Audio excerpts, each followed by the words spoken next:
자, 할렐루야. 우리 모든 갈렙교구 성도님들 예수님의 이름으로 환영합니다. 보고 싶습니다.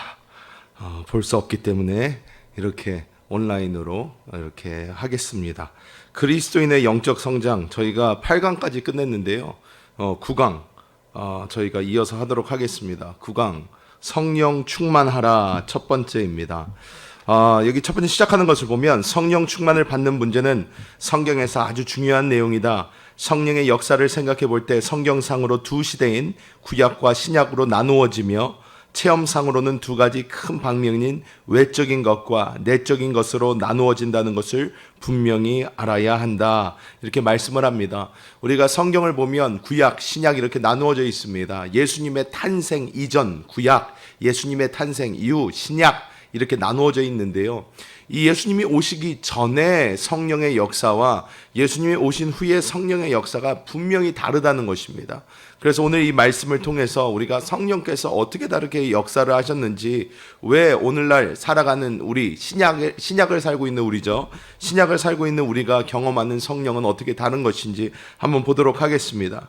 첫 번째로 신구약 시대의 성령 역사의 특징 이렇게 나옵니다.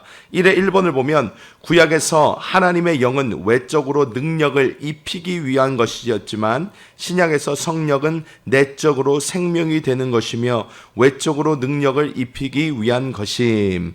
즉 이것을 쉬운 말로 얘기를 하면 구약 시대의 성령은 우리의 어떤 능력으로 밖으로 임하는 것이었지만 신약 성경의 성경은 이 외적인 것을 포함한 내적으로 우리의 생명이 되어주셔서 우리를 이끌어주시는 그런 영이 되신다는 것입니다.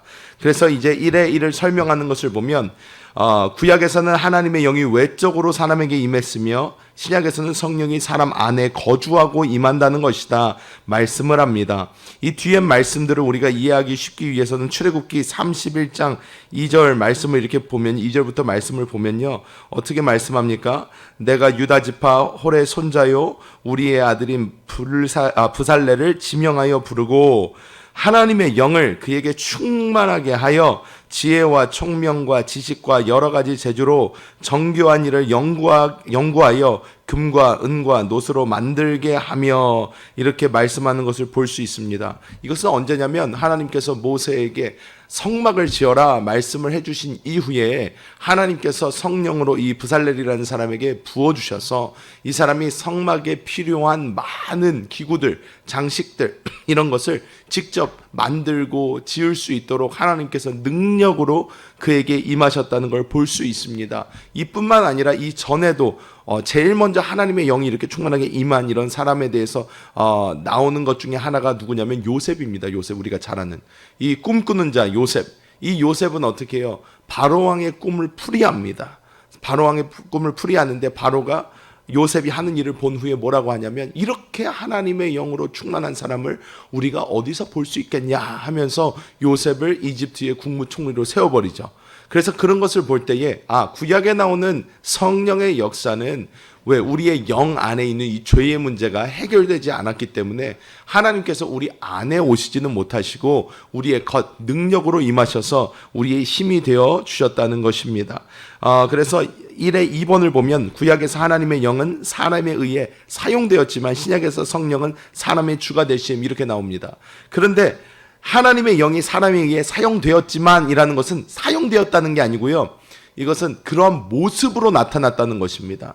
하나님은 우리보다 크신 분이기 때문에 우리가 막 하나님을 사용하는 것보다 그 사람이 하는 일을 볼 때는 그 사람이 그 사람의 힘으로 하는 게 아니라 하나님이 주신 특별한 능력을 가지고 했기 때문에 우리가 보기에는 그가 하나님의 능력을 사용한 하나님의 능력을 사용한 이런 식으로 표현을 하는 것인데 이것이 우리가 무슨 하나님을 우리의 도구처럼 사용해서 이러한 뜻은 아닙니다. 그래서 우리가 이해를 잘 해야 되고요. 우리가 이제 신약 시대에 여기서 다른 것에 대해서 설명을 하는데 무엇이냐면 인격이라는 부분이에요. 인격이 무엇이냐면 하나님 스스로 생각하고 스스로의 감정이 있고 하나님 스스로의 의지로 움직인다는 것입니다. 그런데 구약 때는 어떻게 하나님이 이렇게 인격적으로 움직이지를 않으셨어요. 왜? 하나님이 어떤 특별한 능력만 주신 거예요. 그렇기 때문에 이 사람이 만약에 성전에 어떤 물품들을 만들어야 되면 그 만드는 능력으로 임한 거지, 하나님이 모든 전체적인 그 사람의 삶을 인도하시거나 그 사람의 삶 가운데 역사하시거나 이런 것은 아닙니다. 그 사람이 어떠한 하나님의 일을 수행하기 위한 필요한 그러한 능력만 주셨다는 거예요. 그렇기 때문에 우리는 신약 성경에는 이것이 다르게 나와요. 왜? 하나님께서 우리의 인격이 되어주시는 거예요. 그렇기 때문에 이 사람이 어떠한 능력, 특별한 일을 할 때만 나타나시는 것이 아니라 이 사람의 평상시의 삶 가운데도 하나님의 역사가 나타나는 것을 볼 수 있게 됩니다. 그렇기 때문에 우리가 성령이 우리를 통제하는 모습, 성령이 우리를 인도하는 모습, 그렇게 보면서 우리가 내가 나의 삶을 사는 것이 아니라 내 안에 계신 성령께서 우리를 인도하는 그 방향으로 살아야 되는구나, 이것을 우리가 볼 수 있습니다. 그래서 여기 보면 사도행전 16장 6절에서 7절 말씀이 이렇게 나오죠. 성령이 아시아에서 말씀을 전하지 못하게 하시거늘 그들이 부르기아 갈라디아 땅으로 다녀가 무시아 앞에 이르러 비두니아로 가고자 애쓰되 예수의 영이 허락하지 아니하시는지라, 이렇게 말씀을 하고 갈라디아서 5장 25절에는 만일 우리가 성령으로 살면 또한 성령으로 행할지니, 이렇게 말씀을 합니다. 자, 이것이 무엇이냐면 이것은 사도 바울의 이야기였거든요. 사도 바울은요, 이 아시아 쪽, 그러니까 우리가 지구본으로 볼 때 이스라엘에서 오른쪽으로 자꾸 가려고 그랬어요. 이게 사도 바울의 마음속에 있었어요. 오른쪽 터키 방향으로 계속 가고지 원했어요. 그게 사도 바울의 마음의 깊은 소원이었습니다. 이쪽으로 계속 가서 하나님의 복음을 전해야지 하는데 성령께서 허락하지를 않으시는 거예요. 성령께서 너 그러면 안 된다, 반대로 돌아라 그러는 거예요. 그런데 우리가 보면 인류의 역사를 살펴보면요, 이스라엘에서 왼쪽으로 돌아요, 복음이.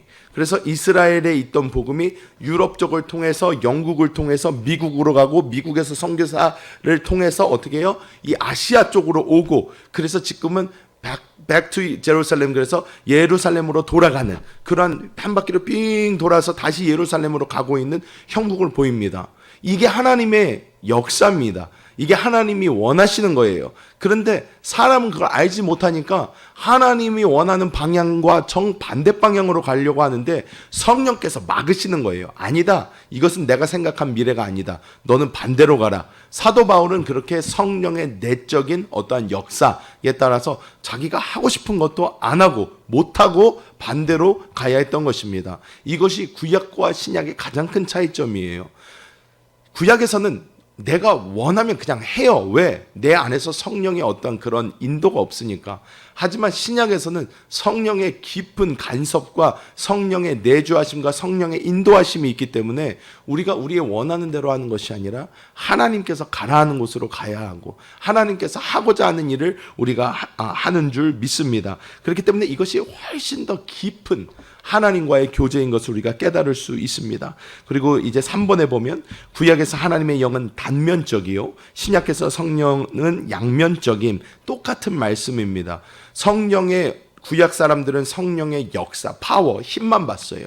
그런데 신약에서는 우리가 보는 것은 성령의 그러한 단순한 어떤 역사만 보는 것이 아니라 성령이 내적인 어떤 움직임, 성령의 내주하심, 성령의 말씀하심, 성령의 빛비추심, 이런 것을 우리가 보게 된다는 것입니다. 그렇기 때문에 신약에서는 우리가 오늘날에도 어떻게 해요? 병든 자에게 손을 얹고 기도하고 낫게 되고, 정말로 성령의 능력으로 말씀을 전하고 성령의 능력으로 미래를 예언하고, 이런 많은 것들도 있지만 우리는 그것과 동시에 우리 내적으로 성령의 운행하심으로 인하여 하루하루의 삶을 살아가면서도 굉장히 작은 부분부터, 주님 정말 이 옷을 입어야 될까요? 오늘 주님 오늘 이 넥타이를 해야 될까요? 하는 이러한 작은 부분까지도 우리가 하나님 앞에서 점검받고 하나님 앞에서 인도받음으로 말미암아 우리가 하루하루의 삶을 살면서도 성령과 동행하는 삶, 즉 나중에는 어떻게 주님이 정말 원하시는 그 모습, 나는 없고 주님만 나타나는 그 삶이 될 때까지 성령께서 우리를 인도하여 주시는 줄 믿습니다. 우리 성도님들 오늘 너무 길면 어차피 다 안 보실 것 같아가지고 요만큼 하겠습니다. 해서 짧게 해서 이제 계속 보내드릴 거예요. 그러면 이 책을 다 갖고 계시잖아요. 그래서 가정 안에서 이 책을 보시면서 같이 말씀을 들으시면서 이게 이런 거구나 하면서 같이 기도하시면서 할 때에 하나님의 놀라운 은혜가 임하게 될 줄 믿습니다. 기도하겠습니다. 기도하겠습니다. 하나님, 오늘도 하나님께서 성령으로 우리의 외적인 부분뿐만 아니라 우리의 내적인 부분까지 만지시고 인도하시는 것을 감사합니다. 아버지, 우리가 날마다 나의 생각, 나의 의지, 나의 노력을 밑으로 내려놓고 날마다 우리 안에서 역사하시는 성령의 그 움직임에 따라 나아가기 원합니다.